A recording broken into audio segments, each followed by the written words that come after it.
Melhorou o som, irmão? Vamos ver se ele melhorou agora.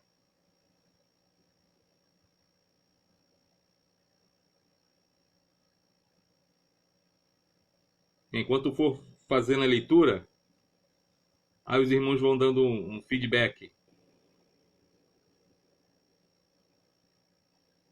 Então, Mateus capítulo 5, verso 6 ao verso 8. Diz assim: Bem-aventurados que têm fome e sede de justiça, porque serão fartos. Bem-aventurados misericordiosos, porque alcançarão misericórdia. Bem-aventurados limpos de coração, porque verão a Deus. Então, mais uma vez, bem-aventurados que têm fome e sede de justiça, porque serão fartos. Bem-aventurados misericordiosos, porque alcançarão misericórdia. E bem-aventurados limpos de coração, porque verão a Deus. Palavra do Senhor. Quando a gente olha para esse texto, do verso 6 ao verso 8, se tem um conceito teológico que é ensinado por Jesus aqui, é o da paternidade de Deus. Só nesse texto da bem-aventurança, do Sermão do Monte, Jesus fala Pai 17 vezes. Ele mostra que Deus, ele é o Pai. E como todo pai, é aquele pai que supre. E o termo sempre vem acompanhado de um pronome possessivo. Seja vosso Pai, teu Pai, nosso Pai. Então, é um conceito que Jesus, teológico de Jesus, ele abarca aqui do capítulo 5 ao capítulo 7, que é os capítulos que abrangem o Sermão do Monte. Se você for parar para dar uma olhada aí, você vai ver que começa no capítulo 5 e termina no capítulo 7. Então, o que Jesus quer mostrar com isso? Quer mostrar que a sua intenção é mostrar que no reino de Deus, os súditos também são filhos. Por que súditos? Lembra-se que Deus é o soberano de toda a terra. E todo soberano tem seus súditos. Mas não somos somente súditos, somos também filhos de Deus. Lembre-se que há uns estudos atrás, até nas nossas devocionais, eu tenho sempre reforçado isso, de que nós fomos comprados por um precioso sangue, e agora nós somos filhos de Deus, através dos méritos de Cristo Jesus. Então, esse conceito de paternidade, ele revela uma origem. Essa origem, ela vem desse amor demonstrado em Cristo Jesus. Mas também essa paternidade, essa posição de filhos, perdão, vem a partir do momento em que Deus nos cria e nos regenera. Você pode anotar aí o texto de João, capítulo 1, verso 12 e verso 13. João, capítulo 1, verso 12 e verso 13. Quando Deus nos regenera, ou quando nós temos o nosso novo nascimento. A partir desse novo nascimento, nós somos filhos de Deus. Então, somos dele por direito de criação e redenção. Olha que maravilha! Pertencemos ao Senhor, somos filhos de Deus por direito de criação, que ele nos criou, e também por redenção. Por isso, o caráter e os mandamentos de Deus, os mandamentos do Pai, são padrões de caráter e conduta para os seus filhos.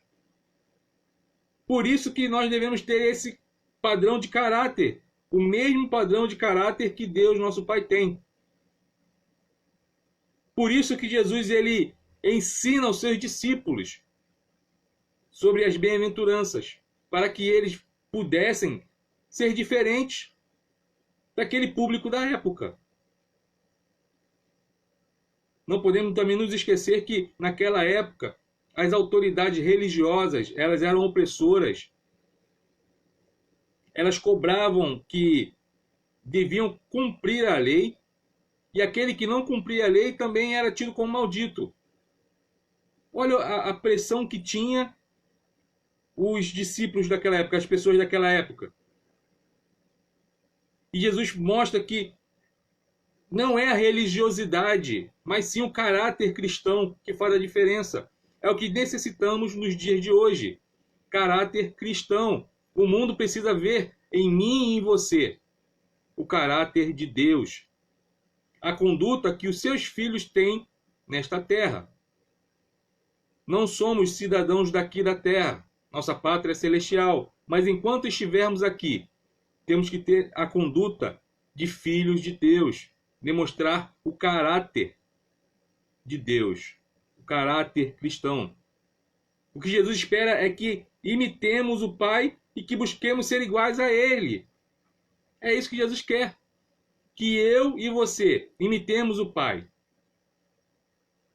Já viu quando o filho é pequeno e ele vê o pai usando uma determinada roupa e daqui a pouco o filho vai e coloca a mesma roupa para fingir que é o pai? É a mesma coisa. Devemos imitar o Pai Celeste. Devemos buscar ser igual a Ele. Não é fácil. Não é fácil. Você pode falar assim, mas isso é difícil. É difícil. Porque é uma luta diária, uma luta constante, que devemos travar conosco mesmo, com o nosso homem interior, com o nosso eu. Porque quanto mais nós lutamos, mais ele tenta sobressair. Mas quanto mais estamos perto de Deus, quanto mais temos intimidade com o Senhor, aí sim, a nova criatura vai sempre vencer.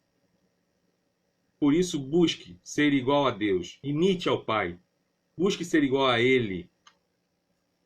E o primeiro ensinamento que tiramos desse texto é do versículo 6, que diz: bem-aventurados que têm fome e sede de justiça, porque serão fartos. Ou felizes, ou mais que felizes. Eu também falei que bem-aventurados é mais que felizes. Felizes, mais que felizes, os famintos e sedentos de justiça. Os famintos e sedentos de justiça. O que é ter fome e sede de justiça? O que é ter fome e sede de justiça? A expressão ter fome e sede revela uma necessidade ou uma fome espiritual. Anote aí, Isaías 55, verso 1 e verso 2. Isaías 55, verso 1 e verso 2, que fala sobre o quê? A graça. Diz assim: todos vós os que tendes sede, vinde às águas, e vós os que não tendes dinheiro, vinde, comprai e comei. Sim, vinde comprai sem dinheiro e sem preço, vinho e leite. Que está falando da graça.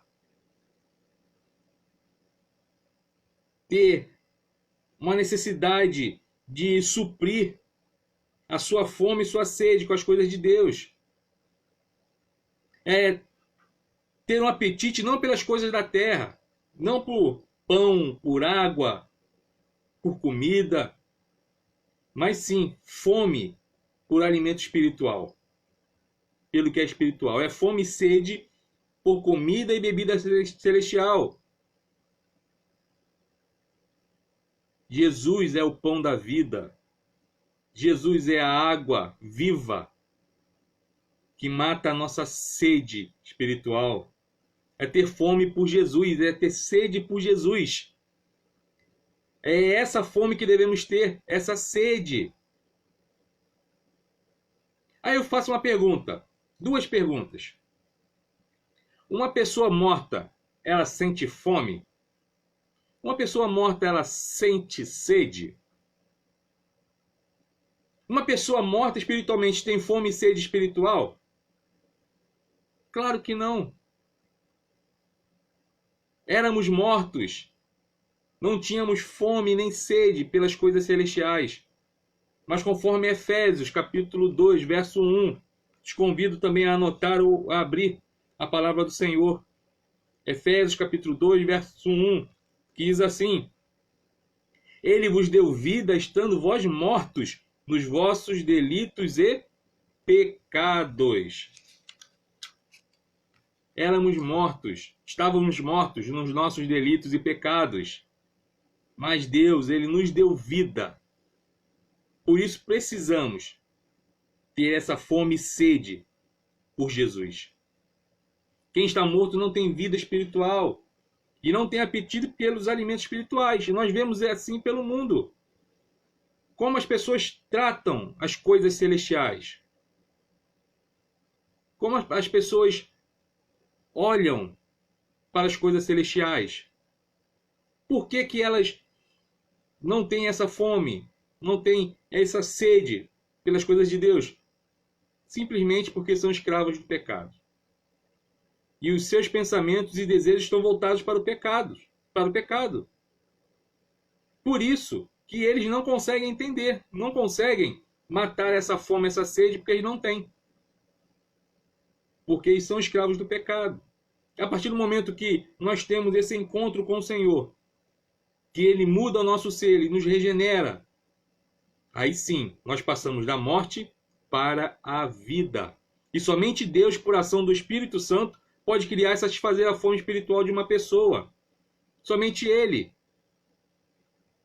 Não tem como matarmos a nossa fome e sede espiritual por qualquer outro meio.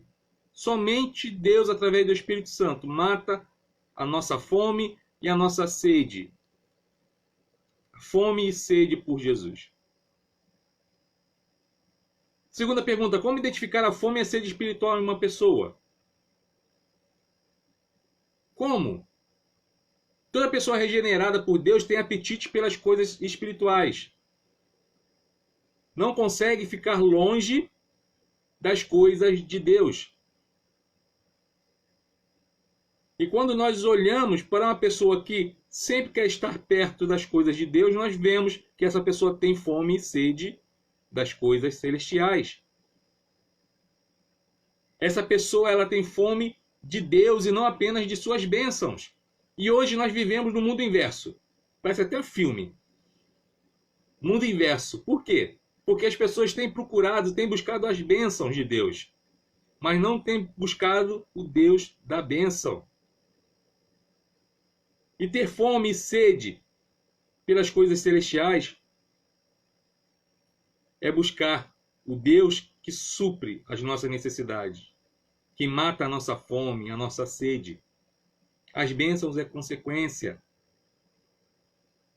Isso é um desejo real, constante, intenso e insubstituível. Não tem como. Ter fome pela presença de Deus. Tá bom, agora nós vimos o que é ter fome e sede, mas o que é ter fome e sede de justiça? Vamos ver primeiro agora também, segundo, o que é justiça.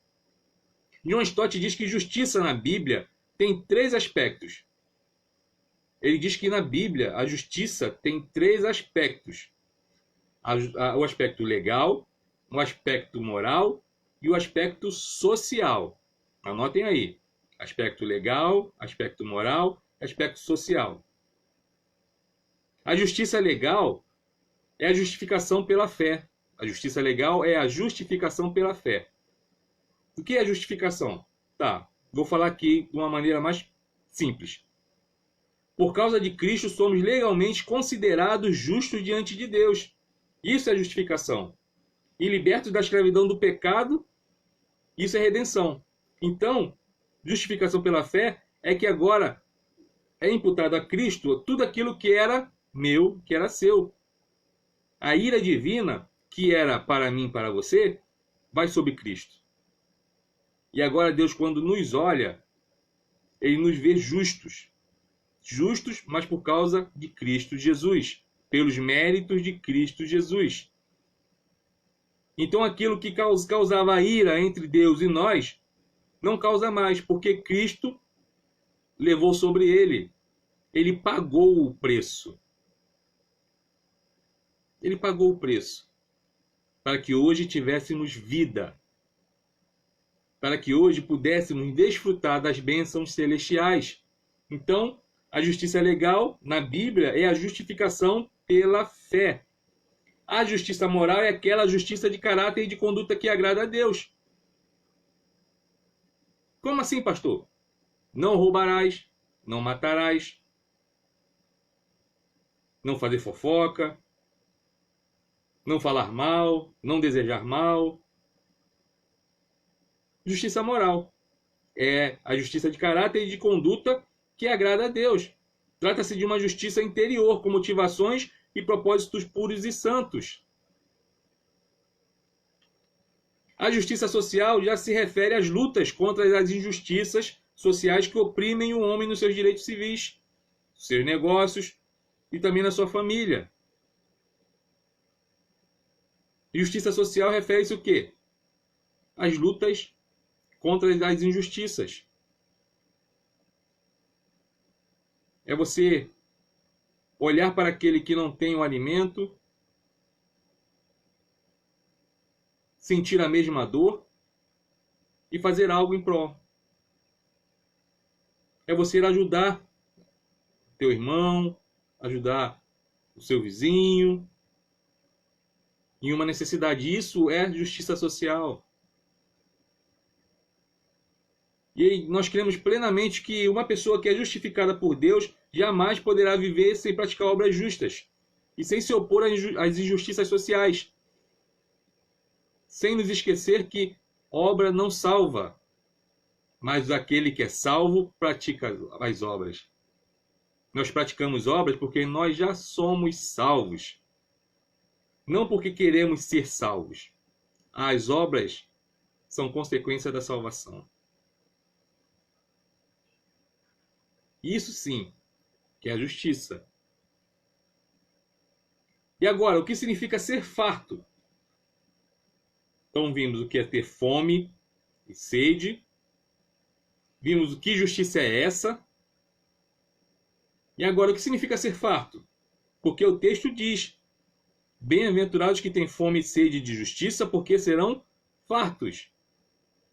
A expressão indica satisfação plena. Ser farto é ter satisfação plena ou serem cheios e plenamente saciados.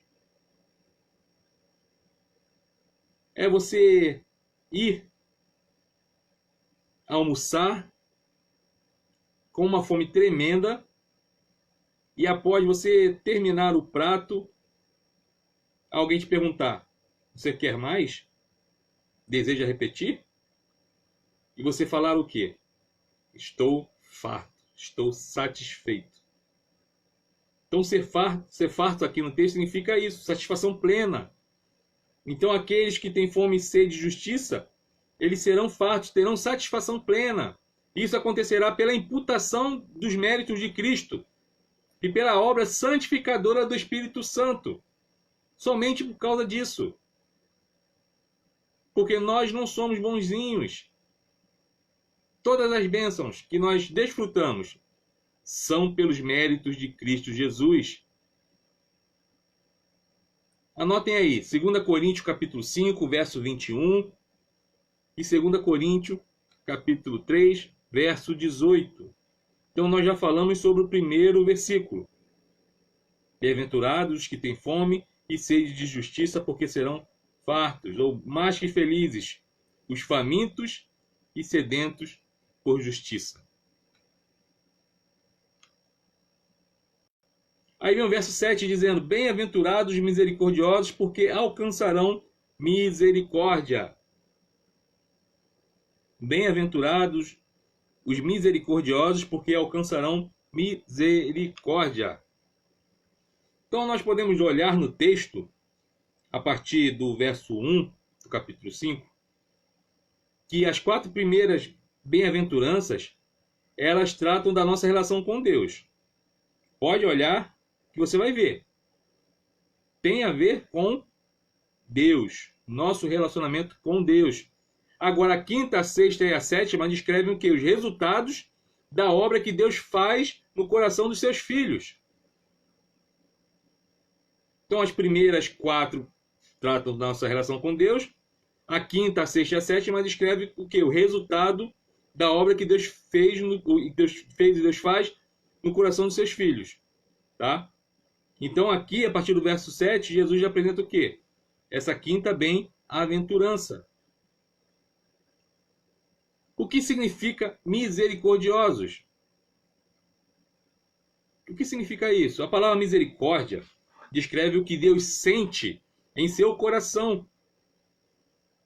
Mas sente seu coração por quê? Por nós, miseráveis pecadores. Olha que maravilha! Que bênção! A palavra misericórdia descreve o que Deus sente em seu coração por nós. Nós, miseráveis pecadores.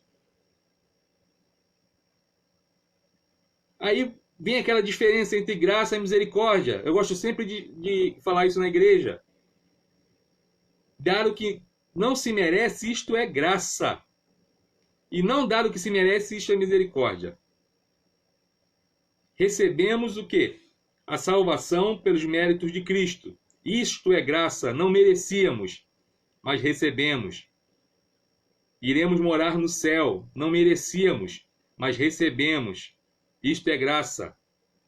E agora, misericórdia é não receber aquilo que merecíamos. A ira eterna, o inferno, era o que nós merecíamos. Isto é misericórdia. Então, o termo misericordioso, ele vem do hebraico e significa a habilidade de estar na pele de outra pessoa, ou seja, ver, sentir e pensar como ela. Na nossa língua portuguesa é a palavra empatia. Empatia. Sentir o que o outro sente. E no hebraico, misericórdia tem a misericórdia tem a mesma conotação. É o estar na pele da outra pessoa e sentir o que essa pessoa sente. Pensar como ela pensa. Ver o que ela vê. Então, misericordioso significa isso. É colocar-se voluntariamente no lugar do outro para poder se identificar totalmente com a experiência que ela está vivendo. Então, se você for olhar, vai ver que Deus, ele se coloca no nosso lugar, através de Cristo Jesus, que sai da sua glória, se humilha ao ponto de se tornar um homem, desce à terra, e ele vive como nós. Ele sente o que nós sentimos. Ele não peca, mas ele vê, ele sente, ele enxerga, como eu e como você. Olha a profundidade, o tamanho do amor de Deus para conosco. Ao ponto dele sentir o que nós sentimos.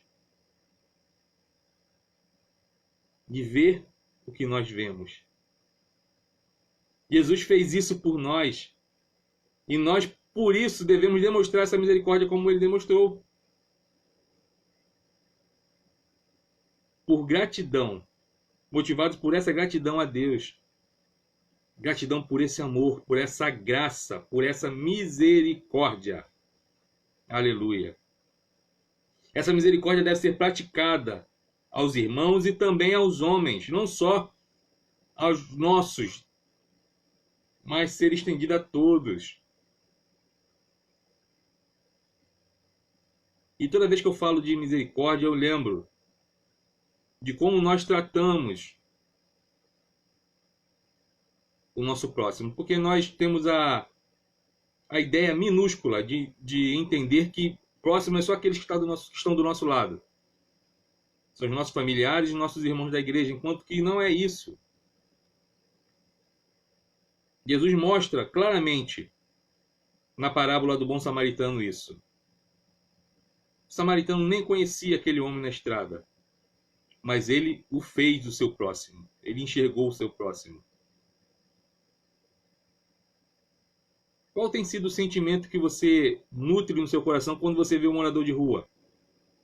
Quando você vê um drogado? Qual tem sido o sentimento no seu coração? Que sentimento de misericórdia? Sentimento de revolta? Temos que ter sentimento de misericórdia. Sentir a dor do outro, assim como Deus fez por nós. E como alcançar essa misericórdia? Anotem aí também um texto que fala sobre isso. Gálatas 6:10, Mateus 5:44 a 48. Gálatas 6:10 e Mateus 5:44 a 48. Aí eu retorno a pergunta. A nossa internet está dando problema ultimamente. Não só a nossa, mas também de outras pessoas que eu conheço. Então, às vezes caem a internet. Tá bom? Como alcançar essa misericórdia? Jesus afirma que para sermos perdoados, precisamos ser perdoadores. Olha só. Para sermos perdoados, precisamos ser perdoadores, porque recebemos misericórdia para sermos misericordiosos. Olha que maravilha! Misericórdia para alcançar misericórdia estão intimamente ligados. Não tem como fazermos essa dicotomia. Recebemos misericórdia, por isso precisamos ser misericordiosos. Alcançaremos misericórdia quando nós formos misericordiosos. E Jesus coloca isso na oração do Pai Nosso. Está lá em Mateus 6, verso 12. Capítulo 6, verso 12 de Mateus. E na parábola do credor incompassivo. Também Mateus, um pouquinho mais à frente, capítulo 18, verso 23 ao verso 35. A maior expressão de misericórdia é o perdão. É ter um coração perdoador. É tentar sair um pouco do pedestal da altivez e descer até ao encontro do nosso irmão. Por isso, tendo essas atitudes, alcançaremos misericórdia. Em nada mais somos tão semelhantes a Jesus como quando escolhemos perdoar alguém. Lembra que semana passada, na bem-aventurança, os mansos, porque herdarão a terra. Manso, lá no original, é ser gentil, significa então bem-aventurados mansos. Bem-aventurados que têm a mesma atitude de Jesus. Ser gentil, ser manso, tratar as pessoas com cordialidade. Ser misericordiosos é a mesma coisa. Quando nós perdoamos ao nosso irmão, estamos exercendo misericórdia. Quando a semente da misericórdia é semeada, uma colheita maravilhosa e abundante será efetuada. Não é assim que funciona quando você perdoa? Logo depois de você ver o que acontece, a bênção que existe.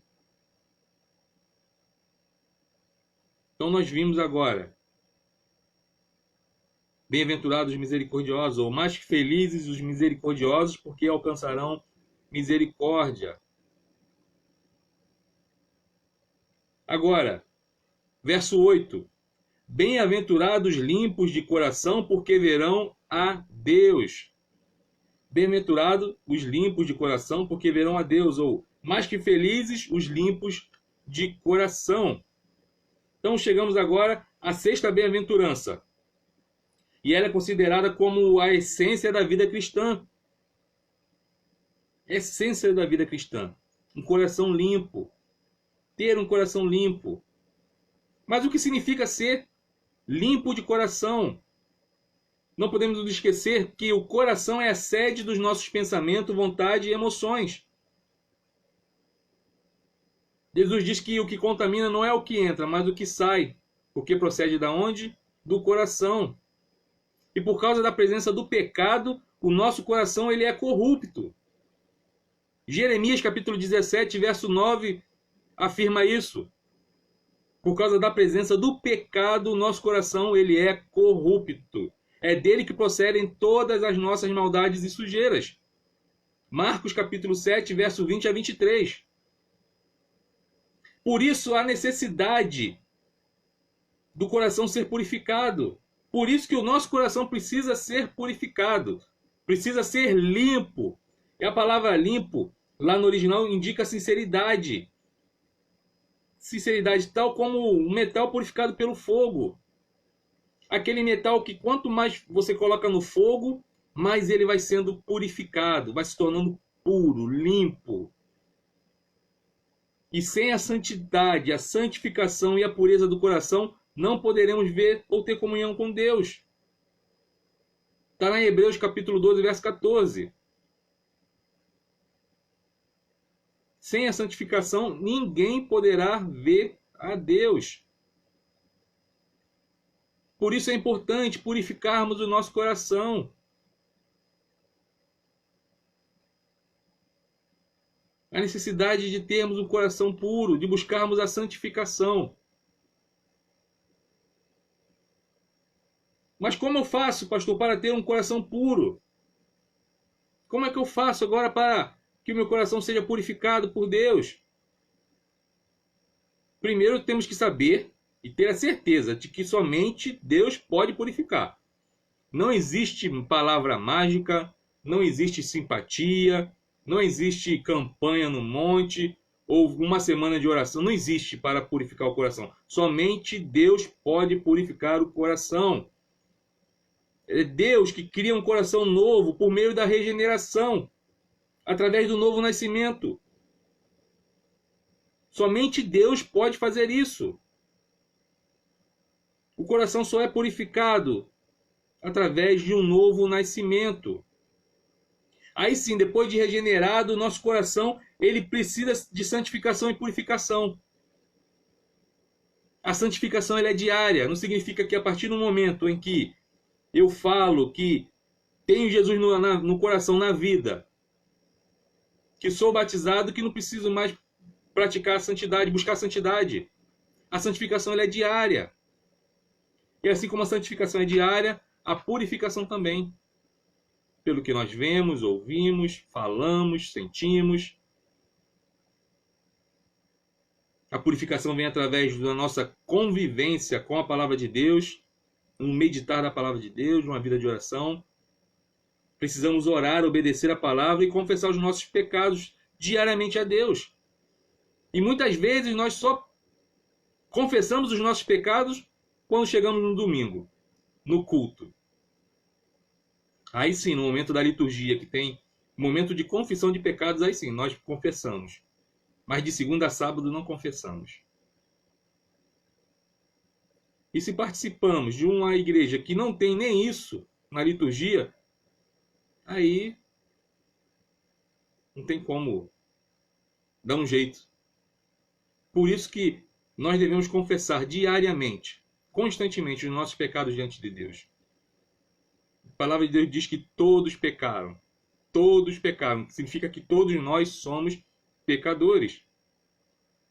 Por isso precisamos de uma vida de santidade diante de Deus. De uma vida da busca pela purificação diante de Deus. Precisamos de purificação que está no sangue de Jesus. 1 João capítulo 1, verso 7. Coração limpo pelo sangue de Cristo. E qual é a recompensa desses que têm o coração limpo, o coração puro? A recompensa para os puros de coração é ver a Deus. É ver a Deus. Imagine só ter o privilégio de ver a Deus. Nós vemos a Deus agora pela fé e por meio da comunhão espiritual que temos com Ele.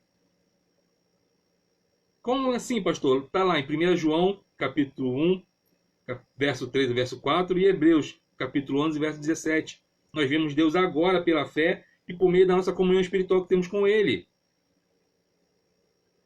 E essa pureza de coração é condição indispensável para termos essa comunhão com Deus. Mas também veremos a Deus como Ele é na segunda vinda de Jesus. Nós vemos Ele agora, através da fé, por meio da nossa comunhão espiritual que nós temos com Ele, mas também o veremos na glória, quando o nosso Senhor vir sobre as nuvens em glória e buscar a sua noiva, nós a sua noiva. Aí veremos Deus. Está lá em 1 Coríntios, capítulo 13, verso 12. Mas antes de vê-lo, seremos glorificados e o contemplaremos por toda a eternidade. Apocalipse capítulo 22, do verso 1 ao verso 5. Vir a Deus redunda em adoração, quer aqui na terra ou no céu. Olha que maravilha. E só terá esse privilégio aquele que é limpo de coração. Concluindo, todo cristão, ele é mais que feliz. Ele tem que ser mais do que feliz. Ser bem-aventurado é mais que feliz. Mas ser mais que feliz, tendo fome de justiça, sede de justiça. Ser mais do que feliz porque é misericordioso e luta para ter um coração limpo diante de Deus. São as atitudes que nós devemos ter. Aí eu te deixo uma pergunta. E você possui essas características? Você possui essas características que falamos hoje? Que está em Mateus capítulo 5, do verso 6 ao verso 8. A minha oração é que você possua essas características. Que você possua o caráter cristão, o caráter de Deus.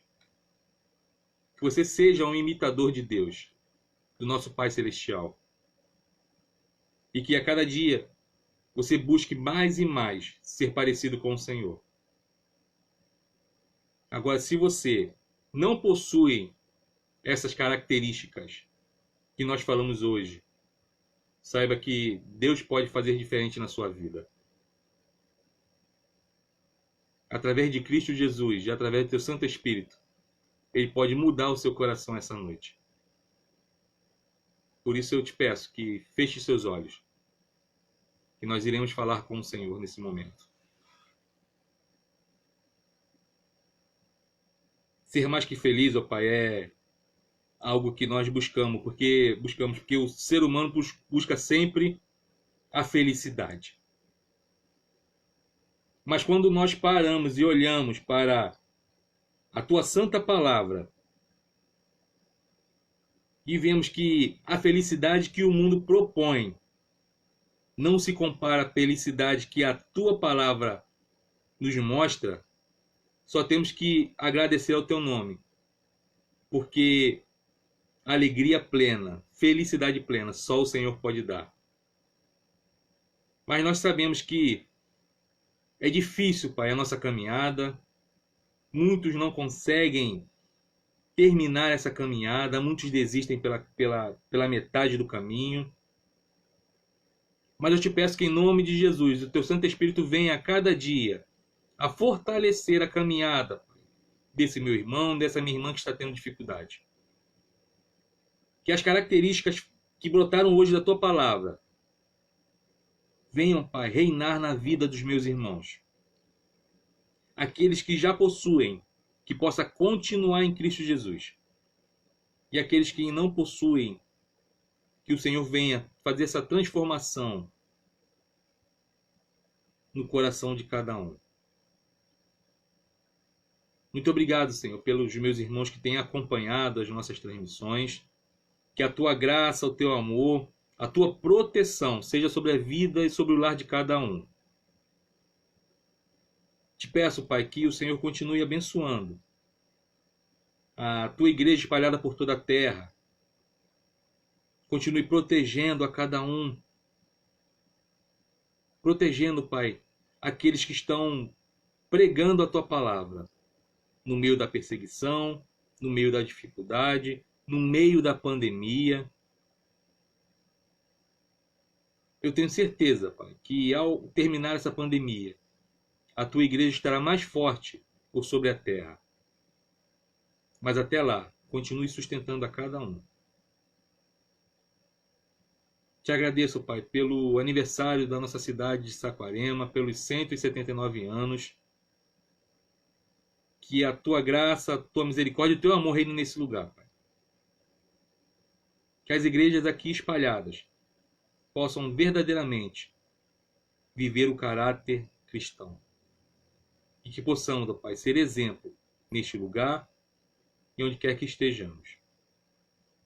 Nos dê, Pai, uma noite de sono tranquilo e amanhã quando estivermos aqui em mais uma transmissão, que nós possamos ser mais uma vez alimentados pela tua palavra.